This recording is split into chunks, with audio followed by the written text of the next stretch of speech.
Hi, this is Phil from smilinggardener.com, and we're talking about biointensive gardening.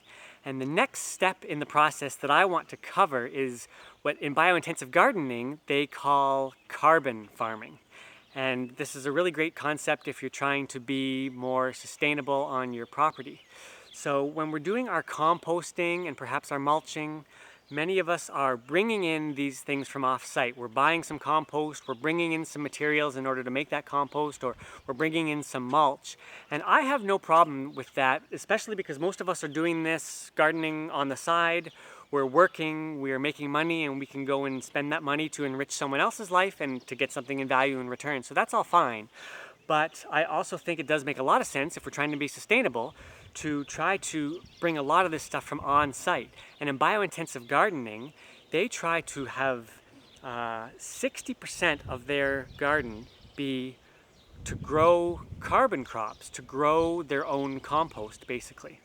And I think that makes a lot of sense to at least grow some of it. So basically that's cover cropping.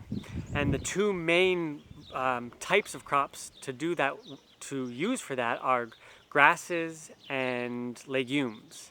And they both can be really useful on their own. So grasses, many of those are edible when you get to the seeds. So oats and rye and wheat, we can eat all of these things, and then what's left over we can use to make our compost pile. And then when it comes to legumes, many of the best cover crop legumes are not edible, like the beans and peas. Are edible, but they don't make the best cover crops. Better cover crops are like vetch, which I have here, and clover, and those are really great for enriching the soil and then for putting into your compost pile. So what I do is I grow a lot of those things over the winter for all the benefits cover crops brings, and then in the spring I take them and I either use them as a mulch or I bring them into my compost pile. Some of them I leave growing, such as this vetch, which I just pulled yesterday afternoon, and you may remember when I shot the double digging, the deep soil penetration video, that I used this to mulch my potatoes afterwards to enrich the soil there. So cover crops are a wonderful thing. What I'm going to do down below is link to a video I shot on more detail on cover crops.